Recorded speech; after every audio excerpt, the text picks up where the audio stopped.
¿Qué tal? Muy bienvenidos una vez más a otro episodio de Pensamientos y Diálogos con un servidor, Palemón Camus, en donde también en muchas ocasiones tenemos entrevistas y diálogos con personas muy importantes, y este día tenemos un diálogo con una persona muy especial.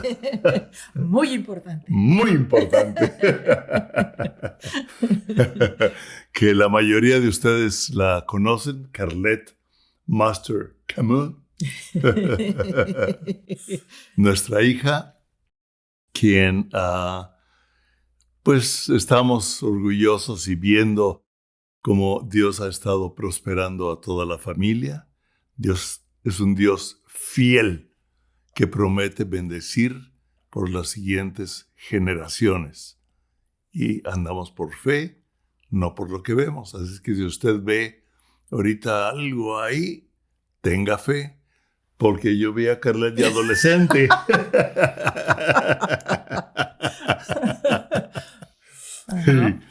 Cuando la confusión, todo. Ahora yo ando por fe. Ahora tú andas por fe con tus adolescentes. Y tú y hasta con tus papás.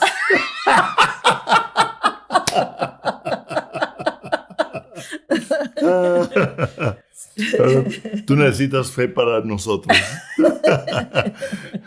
Pues es muy interesante, y acaba de dar una clase de Cristo para las Naciones de un tema muy interesante que no sé si lo toque, pero ella trae algo en su corazón. Bueno, normalmente es alguien que medita en la palabra de Dios y Dios le habla y le va poniendo cosas. Entonces, Carlette, ¿qué traes? ¿Qué traes? ¿Qué traes? ¿Qué traes? ¿Qué traes? Pues hay algo que recientemente el Señor me llamó la atención mucho al estar leyendo este capítulo en Malaquías 3. Se los voy a leer. Dice en Malaquías 3, versículo 13, dice: el Señor ha dicho, las palabras de ustedes contra mí han sido violentas. Wow. Pero ustedes dicen, ¿qué es lo que hemos dicho en contra de ti? Pues han dicho, servir a Dios no sirve de nada. ¿Qué ganamos con cumplir su ley y con que andemos afligidos en presencia del Señor de los ejércitos?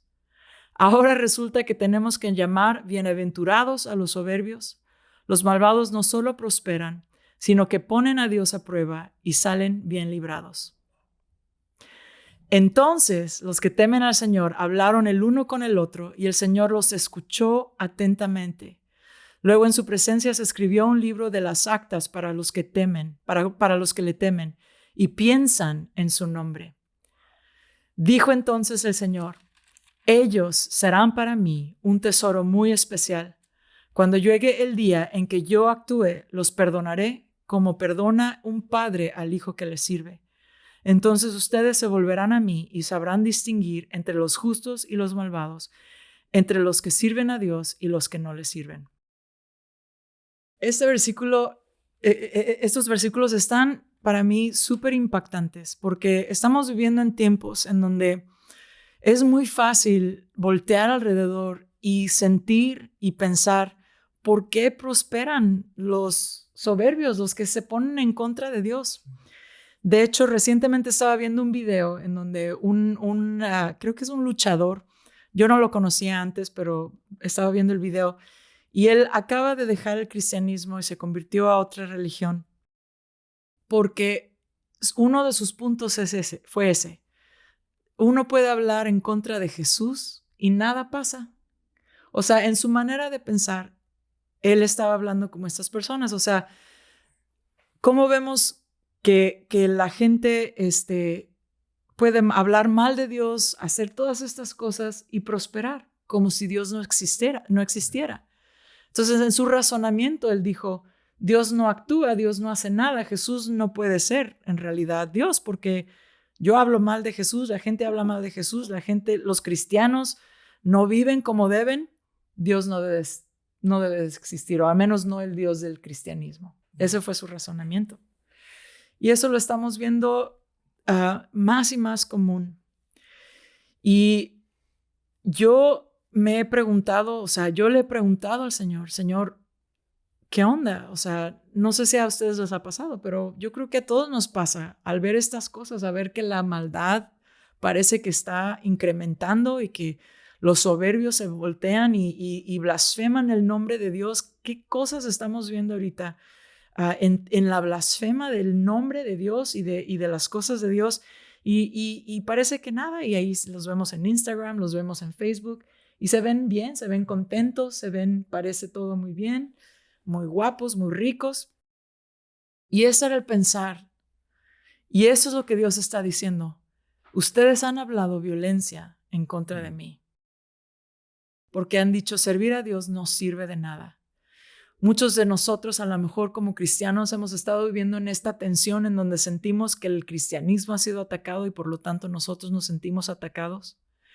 Y tal vez no hemos aprendido este tema de la teología del sufrimiento, de la que hablamos en esta mañana en la clase en Cristo para las Naciones.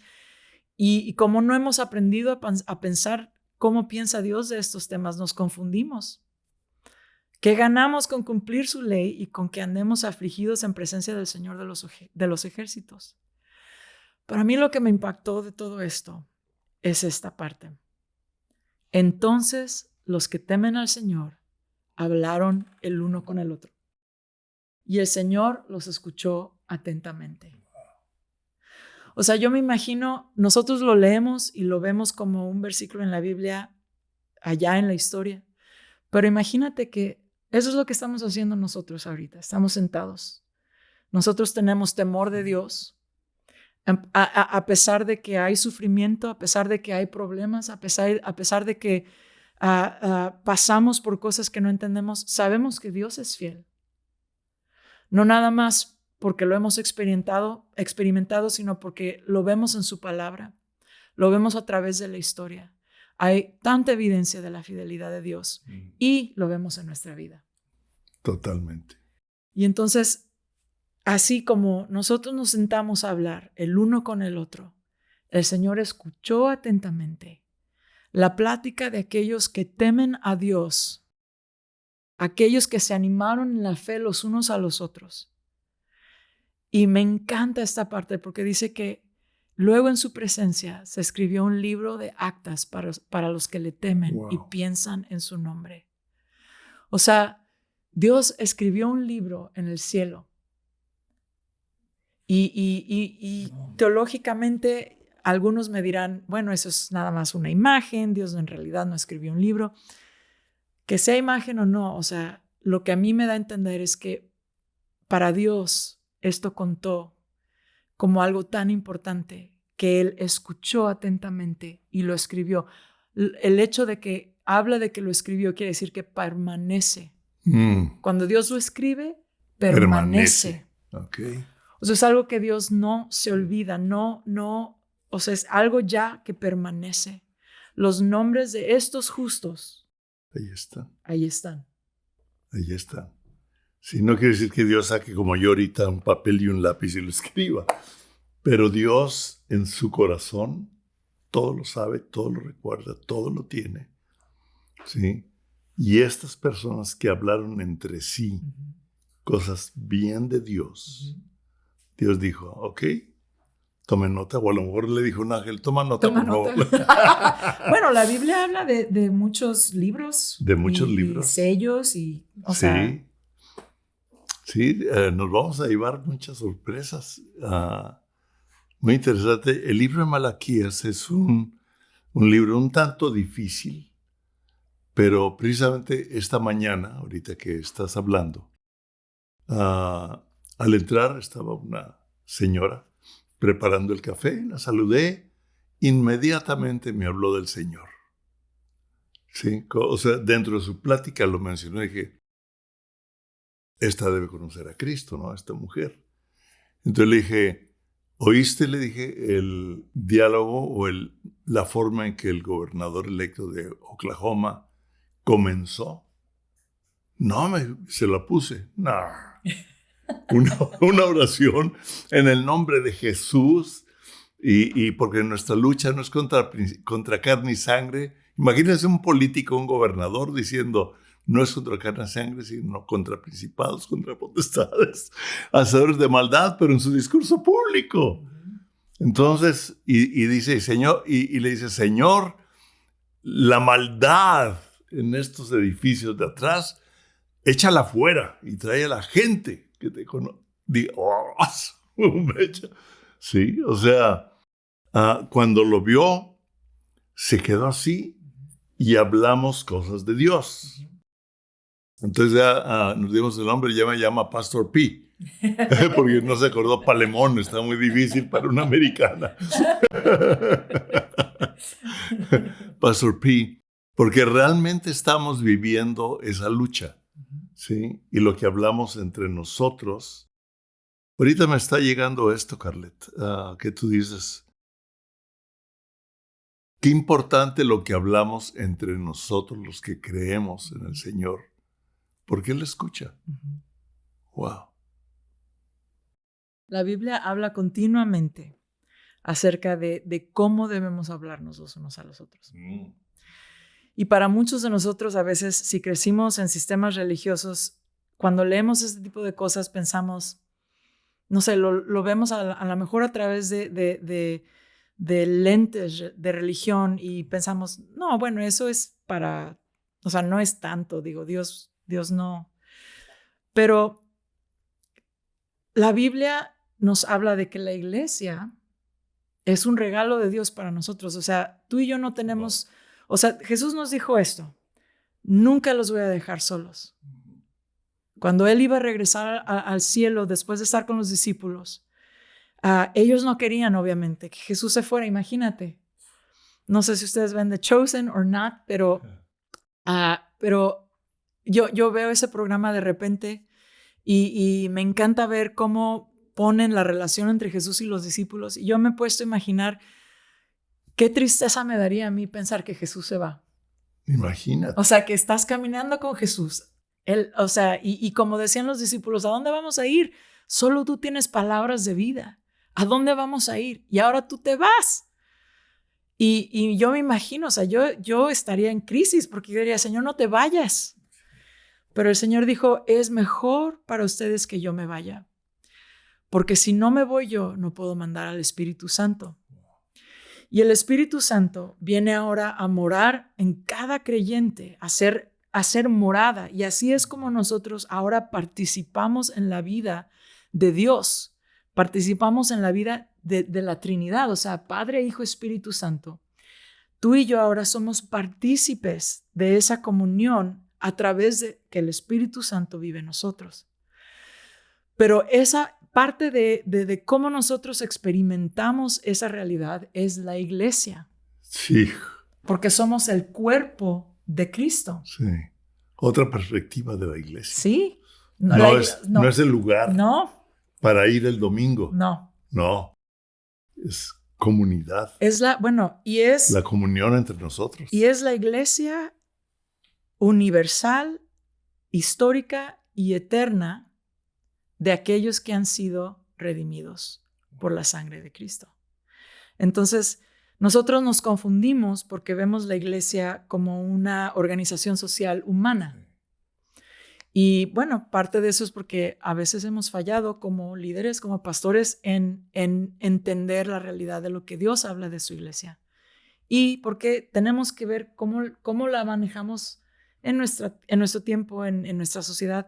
Es compleja la situación, pero nosotros como cristianos empezamos a malentender entonces qué es la iglesia. No es una institución social creada por el hombre. Es una comunidad espiritual iniciada por Dios cuando Él manda el Espíritu Santo. Ahí se inicia la iglesia, wow. en Pentecostés. Y ahí cuando viene el Espíritu Santo, llena a los creyentes. O sea, ellos ya creían en Jesús.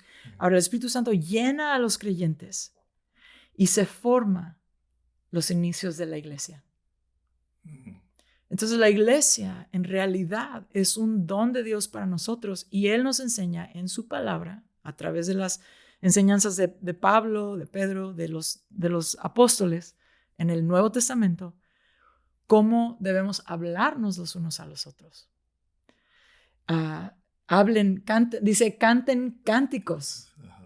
O sea, y anímense y habla esperanza. Y si ves que uno está batallando, levántalo. Sí. Porque la iglesia es un don de Dios para nosotros saber que no estamos caminando en nuestra fe solos, que tenemos su palabra, tenemos el Espíritu Santo y tenemos la comunidad de creyentes que nos anima a seguir en la fe. Entonces aquí Dios está diciendo, los que temen al Señor hablaron el uno con el otro. Y Dios, y Él oyó y Él escribió. Y luego dice, y dijo entonces el Señor, ellos serán para mí un tesoro muy especial. Cuando llegue el día en que yo actúe, los perdonaré como perdona un padre al hijo que le sirve. Entonces ustedes se volverán a mí y sabrán distinguir entre los justos y los malvados, entre los que sirven a Dios y los que no le sirven. Eso está hablando de algo que sucedió en la historia durante el tiempo de Malaquías, algo que Dios estaba hablando en ese momento al pueblo de Israel a través del profeta y que estaba sucediendo en ese tiempo. Pero también es algo que estaba apuntando a lo que iba a venir. Porque estaba hablando aquí del perdón y de la adopción que iba a venir a través de lo que Jesús iba a hacer en la cruz. Porque Jesús ahora nos llama su pueblo, somos una nación escogida, un real sacerdocio, y somos ahora hijos de Dios. Cuando nosotros tenemos a Jesús en nuestro corazón, cuando Él ha cambiado nuestra vida, somos hijos de Dios. Y eso es lo que está diciendo. Aquellos que temen a Dios, ellos serán para mí un tesoro muy especial. Yo los perdonaré como perdona un padre al hijo que le sirve. Está apuntando a lo que venía también. Hacia este tiempo. Es parte de lo que habla, creo que es en 1 Pedro, 2, donde dice cómo los profetas profetizaron con el Espíritu de Cristo que estaba en ellos, de la gracia que vendría sobre de nosotros. Este versículo es parte de la gracia que viene sobre de nosotros. Como Malaquías, 400 años antes de Cristo, nos está profetizando. Dios nos está profetizando por Él. Lo que va a venir, somos especial tesoro. Sí. Y wow. Hay otro versículo que no lo tengo aquí, pero Dios habla así también de Abraham. Cuando Dios rescata a Abraham, lo saca de su casa y lo llama para de ahí sacar un pueblo para sí mismo, para Dios. Hay una conversación que Dios tiene con Abraham en donde le dice que Dios va a ser la porción de Abraham. ¡Wow! Dios va a ser la porción de Abraham. Ajá. Sí. ¿Sabes que acabo de hablar de algunas de las promesas de Dios a Abraham? Pero esa no la había visto. Dios dice, yo voy a ser tu porción. O sea, no era la promesa que venía de bendición a través de la semilla. Y dice la Biblia, no dijo semillas, sino semilla, porque hablaba de Jesús. Entonces no era que venían bendiciones. O sea, la semilla trae bendiciones, pero la bendición esencial es la semilla. O sea, Jesús es la bendición. Jesús es la bendición final y total. Y con Él vienen bendiciones porque Él es el autor de la vida. Entonces Él tiene la vida y la bendición. Pero cuando Dios está hablando a Abraham acerca o sea, entrenando el corazón de Abraham a pensar en qué era lo que Dios estaba haciendo en Abraham, Él no nada más le dice, te voy a bendecir y vas a ser un pueblo, sino le dijo, yo voy a ser tu porción. Entonces, en ese momento yo me imagino que este tipo de conversaciones ayudaron a Abraham a entender, porque la Biblia después en Hebreos nos dice que Abraham y los fieles en la fe vieron las cosas, vieron la promesa, pero no la llegaron a alcanzar. No era para sus tiempos. La saludaron de lejos. Y en este momento yo me imagino que Dios empieza a responder a las promesas después, a los 90 años que Abraham tiene su hijo, y empieza a ver a Abraham la fidelidad de Dios en las promesas en esta tierra, pero él ya había tenido algo que había formado su corazón, entendiendo que antes de todo eso, Dios era su porción. Wow. Me gustó la forma en que dijiste Dios iba formando o entrenando el corazón de Abraham por medio... En cada obediencia de Abraham había un conflicto, había algo, había hambre, había enemigos, había algo, ¿sí? Entre Egipto, él se equivoca y Dios lo bendice, porque Dios le dijo, yo soy tu porción. Y como padre le dice a Abraham, lo que hiciste está mal. Ajá. Pero mira, boom, y lo bendice. Y lo bendice. Lo bendice, porque conocía el corazón de Abraham y cómo lo iba formando a través de ese proceso de, como nos dice en Romanos, de esperanza contra esperanza. Yo imagino que Abraham, en cada momento donde veía un problema, como que, ay, ¿sí? O sea, esperanza contra esperanza. Pero él se mantenía en lo que Dios le había prometido, independientemente de su debilidad como hombre o de los problemas. Él seguía creyendo en que Dios le había prometido. Wow. Y había anclado su corazón en entender que más allá de las promesas físicas, materiales, Dios era su porción.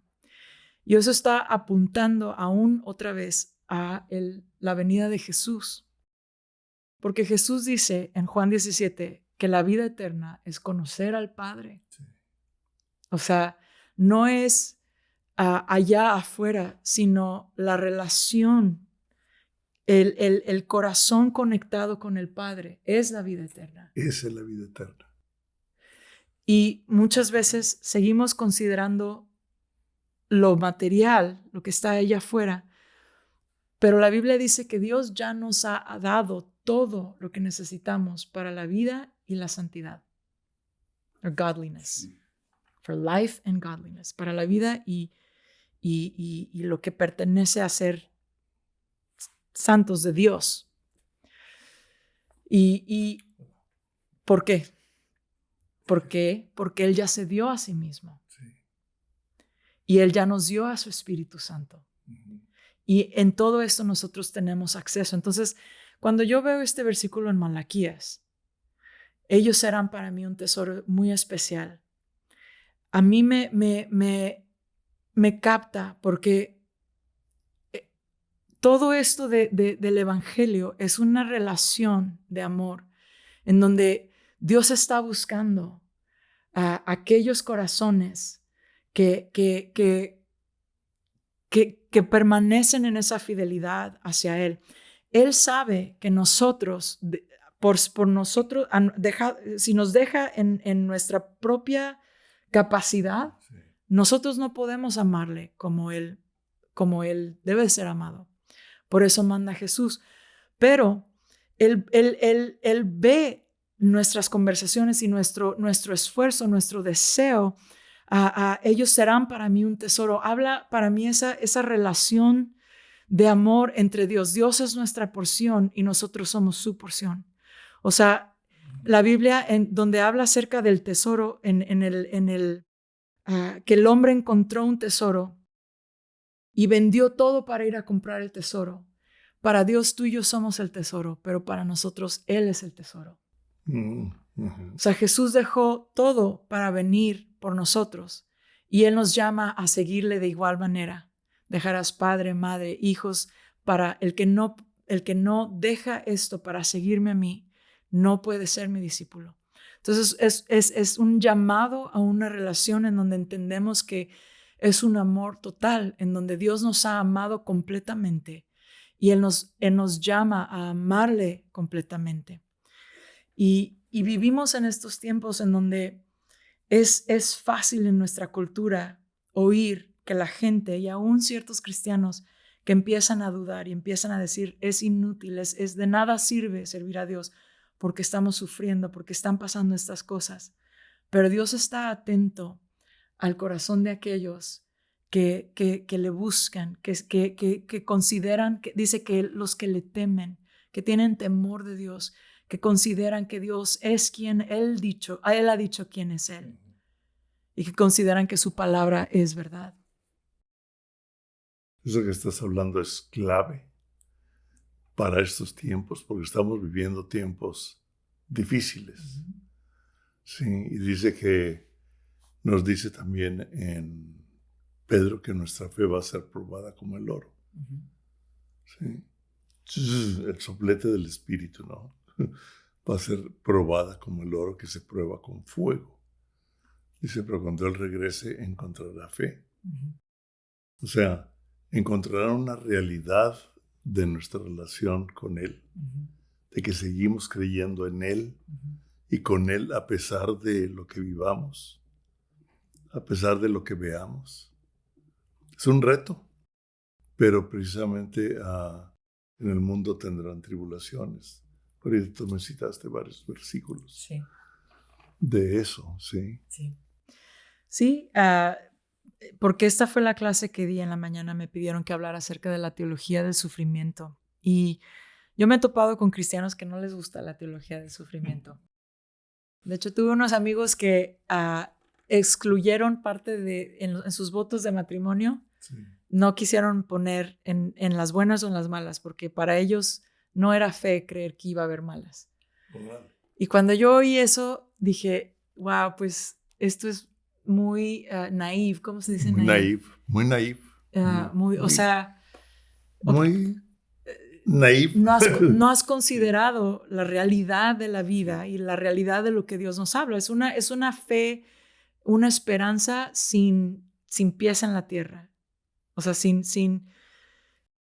Sí, fíjate, ahorita me estoy recordando, ahorita que mencionas a este matrimonio, estoy considerando la iglesia que piensa así. O sea, los cristianos que piensan así.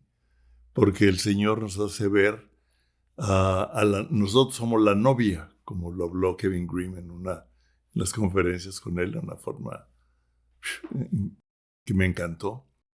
Y pone como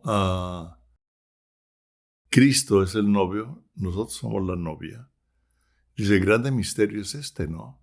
Y habla también del matrimonio aquí en la tierra. ¿Sí?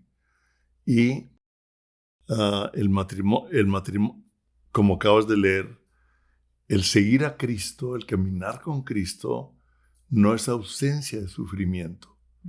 Es su presencia en medio de. Somos su porción. Entonces también es imposible pensar que en un matrimonio no va a haber problemas. Entonces o sea, si hacemos un pacto. Exacto. Sí, porque Dios es un Dios de pactos, ¿verdad? Y el pacto, inclusive en Malaquías dice, está muy gruesa, la leo. Sí. Sí, porque iba a leer lo de antes, que es la promesa de Dios viniendo al principio del capítulo 3. Pero luego, ahí están quejándose todavía. ¿Sí? Y luego dice, en el 2:14, dice, mas diréis, ¿por qué? Porque Jehová ha atestiguado entre ti y la mujer de tu juventud, contra la cual has sido desleal, siendo ella tu compañera y la mujer de tu pacto. Jesucristo hizo un pacto con nosotros por medio de su sangre. Dice, este es mi nuevo pacto. Luego dice, el pacto, aunque sea de hombre, no se invalida. ¿sí? Y nos hace ver cómo la relación de nosotros, o sea, la iglesia con Cristo, está basada en un pacto. Y estoy hablando un poco del matrimonio, pero creo que es muy importante, ¿sí? El matrimonio es un pacto en las buenas y en las malas, en el sufrimiento y en la diversión, ¿sí? Lo hemos visto. Y luego dice, aquí está fuerte. Con la mujer de tu pacto, dice, porque otra vez dice, esta otra vez han de cubrir el altar del Señor con lágrimas de llanto y de clamor. Así que no voy a mirar más. O sea, ya no quiero ni ver más sus ofrendas, ni las acepto. Está fuerte. Sí. Está fuerte. Y luego le dicen, ¿por qué? ¿Por qué, Señor? ¿No? Si yo estoy ofrendando, si yo estoy diezmando, si yo estoy yendo los domingos, ¿por qué? ¿No? Dice, porque no estás participando del pacto, que es un pacto de amor. Sí, no es un pacto de ley. No. Es un pacto de amor, es un pacto de gracia. Y luego fíjense cómo dice más, dirán, ¿por qué? Porque Jehová ha testiguado entre ti la mujer de tu juventud contra la cual has sido desleal, siendo ella tu compañera y la mujer del pacto. ¿No hizo él uno, habiendo en él abundancia de espíritu? ¡Wow! ¿Por qué uno? Porque buscaba una descendencia para Dios. Sí. O sea, generaciones. O sea, uno de los motivos del matrimonio son generaciones. Uno de los motivos del pacto del Señor con nosotros en el momento de nuestra historia es formar generaciones por medio de la comunidad. Ahorita estoy entendiendo cosas que Carlet tiene una habilidad increíble para explicarlos de la iglesia. La comunidad entre nosotros crea también una herencia generacional. Porque la comunión entre nosotros, veo la comunión entre nuestros hijos. ¿Sí? Y eso crea algo generacional.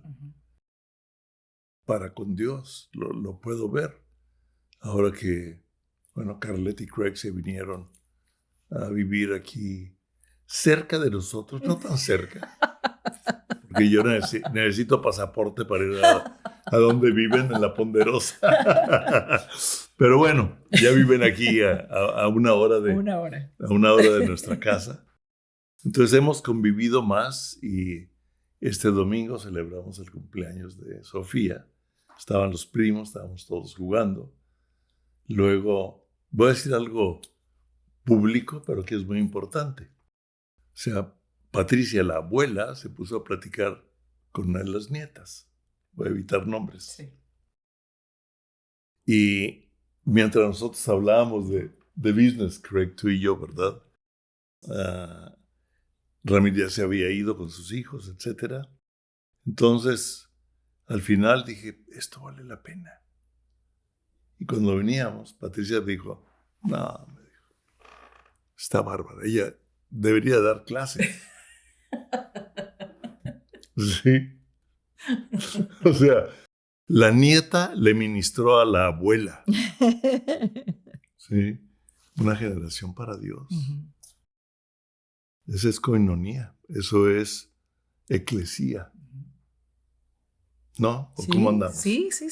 O sea, la división generacional que vemos en la cultura no es de Dios. O sea, aún en la iglesia, y esto no lo digo digo, tenemos que, o sea, existen lo que existe, los ministerios que existen, está bien. Pero yo me acuerdo que cuando Craig y yo fuimos pastores por 14 años y durante un tiempo yo empecé a ver estas divisiones y algo estaba inquieto en mi espíritu porque yo decía, la Biblia dice que los ancianos enseñan a los más jóvenes y que los jóvenes también traen fuerza que añadir y traen cosas que ellos añaden a la comunidad. ¿Y cómo aprenden ¿cómo aprendemos? ¿Cómo aprendemos los unos de los otros si estamos siempre separados? Si el grupo de jóvenes está acá, el grupo de los niños está acá, y entonces tenemos maestros acá y maestros acá. Pero ¿dónde está la familia? Yo leí un libro de Voddie Baucham que se llama Family Driven Faith, la fe que es guiada por la familia. Y me súper impactó. Y empezamos a cambiar ciertas cosas en cómo hacemos las cosas en la iglesia y aún cómo hacemos las cosas en la casa.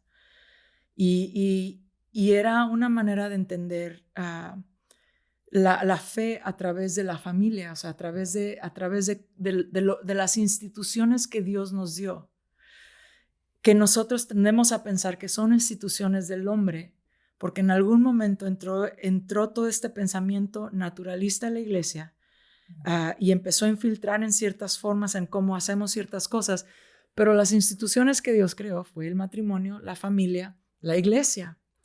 Esas son, Dios las creó, no vienen del hombre, no fue idea del hombre, fueron ideas de Dios. Y no las hemos aprendido a manejar como Dios las maneja, porque muchas veces leemos la Biblia y las cosas que leemos se nos parecen tan antiguas y tan lejanas de nuestra cultura que decimos, ¿cómo? ¿Cómo? Pero de eso es de hecho la pregunta que tenemos que hacer, ¿cómo? O sea, si lo vemos en la Biblia y no lo vemos aquí, si Dios nos está enseñando algo que es para nosotros a través de sus promesas y no lo vemos aquí, no podemos nada más decir, bueno, eso era para aquel entonces. Es entrar con el Señor y decirle, Señor, ¿cómo? ¿Cómo? Enséñame cómo. Y yo he visto que Dios es fiel para llevarnos a entender a través de su Espíritu. Nos trae los libros que necesitamos, la gente que necesitamos conocer.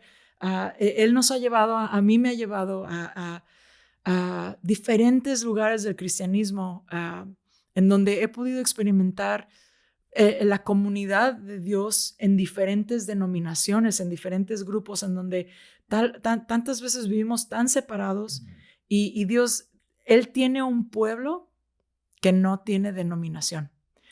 Y ese pueblo existe a través de las fronteras denominacionales. Entonces yo puedo aprender de mis hermanos en la iglesia bautista, en la iglesia presbiteriana, en la iglesia, la que sea. Yo crecí carismática, con pentecostal por aquí, al lado un poco de pentecostal por aquí. Le llamamos la iglesia ¿cómo se dice? Non-denominational. No denominacional. Pero tenemos nuestras propias tradiciones, que no les llamamos tradiciones, pero son tradiciones. Entonces, cada grupo que se va formando va creando su manera de ver. Su cultura. Ajá. Pero entre más nos alejamos los unos de los otros y entre más nos alejamos de cómo Dios nos habla acerca de estas cosas, vamos perdiendo el significado eterno de lo que Dios nos habla. Y entonces pensamos que o no es para nosotros o tal vez no es verdadero, es alegórico, o le queremos dar alguna interpretación porque no sabemos cómo. Pero Dios nos quiere enseñar cómo. Ok, el cómo. Yo creo que, Carlet, tienes que hablarnos un poco más del cómo. Porque me gusta mucho la forma en que tú lo hablas. ¿Sí? Eres alguien que se ha metido a estudiar mucho más, maestría, etcétera, etcétera. ¿Sí? Y me gusta la forma en que lo explicas, lo describes. Y el cómo es muy importante para aprenderlo. Entonces podemos a lo mejor preparar una plática del cómo. El cómo. Del cómo. Porque es muy interesante, porque muchas veces nosotros decimos, bueno, pero ¿cómo? ¿Sí? Ok, pero ¿cómo? Aquí, ya sé, pero ¿cómo? Sí. ¿Sí? Entonces sería muy bueno porque ahorita el tiempo se nos va, está muy ameno esto, con el café podemos seguir, pero las personas tienen su tiempo limitado, ¿verdad?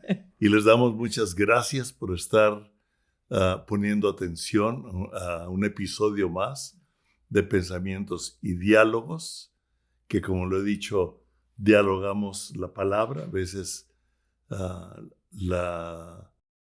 el regalo de Dios de poder dialogar con personas que traen otra experiencia o una revelación y no nada más tienen que oírme a mí, como algunas veces tengo que dar determinadas enseñanzas, pero me gusta mucho, les damos las gracias por estar con nosotros e inclusive estamos pensando en hacer con ella, con Craig, con grupos, hacer una merge, una combinación, una mezcla, una unión, una unidad de trabajar juntos en ciertas áreas. Lo va a volver muy interesante. Estamos viendo ahorita la forma de lograrlo. Así es que tal vez cambie un poquito algún nombre por ahí, no se vaya a espantar. No estamos cambiando de teología o de denominación. Porque, como decías, alguien ya le cambió el nombre. No, ya son otros. Sí. No. Somos los mismos, pero lamentablemente, legalmente, etcétera, hay que darle nombre a una organización aquí en la ley. Aquí en este mundo nos regimos por leyes legales, fiscales, etcétera. Ya es otro tema. ¿Sí? Pero le voy a decir algo que con esto quiero acabar y más bien que Carlet ore para ayudarnos a entender, tener discernimiento. Les dije de la oración que hizo el gobernador electo en Oklahoma, que fue una oración muy fuerte, y me gustó algo que dijo: con la autoridad que me ha sido dada del cielo y la autoridad que tengo aquí en la tierra como gobernador. Me encantó. Sí. Habló de una autoridad y de una influencia. Entonces, es muy importante entender cómo nos manejamos con las autoridades legales, pero cómo manejamos la autoridad de Dios en esta tierra. Lo te platico, pero en el libro de Esdras dice, cuando Dios dio la orden, y luego el que mandó que se hiciera fue Ciro, y luego la guerra, el que dio la orden fue Dios. Sí. Me encantó de eso, que lo hablé en una ocasión. Entonces, Dios está ordenando esto. Esperamos que esto traiga un mayor fruto para poder bendecir a su eclesía, a su iglesia, a usted, que es parte de la comunidad que Dios ha formado y que sigue fortaleciendo y que sigue creciendo, y que es nuestro deseo que estos programas, estos episodios, sean herramienta para ayudarlo a usted, para ayudarla a usted a fortalecer la comunidad que usted vive, con quien usted vive. Gracias, Carlet, por la palabra que nos diste. ¿Quieres orar? Sí, y quiero animarte. Si has estado batallando y a lo mejor te has hecho estas preguntas y has tenido a lo mejor temor de saber cómo Dios escucha cuando hablamos entre nosotros acerca de la fidelidad de Dios, pero también en los Salmos Él nos enseña cómo nosotros podemos llevar este tipo de conflictos que tenemos en nuestro corazón delante de su presencia, porque Él no tiene temor tampoco de que nos acercamos con nuestras dudas y nuestras preguntas. Y el rey David es un ejemplo para nosotros en cómo orar este tipo de dudas. Entonces, si tú has tenido dudas y has tenido preguntas, ¿por qué prosperan los malos? ¿Qué está pasando? Yo te invito a que antes de que empieces a quejarte por aquí o quejarte por allá, que mantengas tu integridad en tu boca, que mantengas tu integridad en tu fe y lleves primero esas preguntas delante del Señor y le digas: Señor, no entiendo, no sé qué hacer, ayúdame a entender por qué están pasando estas cosas. Y Dios es fiel y Él te va a hablar y Él te va a llevar, ya sea que empiece Él a ministrar a tu espíritu a través del Espíritu Santo y a través de su palabra es esencial. Y a través de algún cristiano que a lo mejor escribió un libro o alguna plática que escuches o algo que empieces a entender, Dios te va a empezar a dar entendimiento. Pero no tienes que negar las preguntas que tienes y tampoco tienes que soltarlas y empezar a hablar como los necios que dice. Puedes hablar en la fe y decir, Dios es fiel, no entiendo, pero sé que es fiel, así como lo hacía el rey David. No sé qué está pasando, Dios, quiero que mates a mis enemigos. Y luego le decía, bueno, pero no, Señor, mejor examina mi corazón y ayúdame a entender si hay algo en mí. Y esas son las oraciones que tenemos que aprender a hacer delante de Dios. Señor, ayúdame a entender y empieza con mi corazón. Pero voy a orar por ti.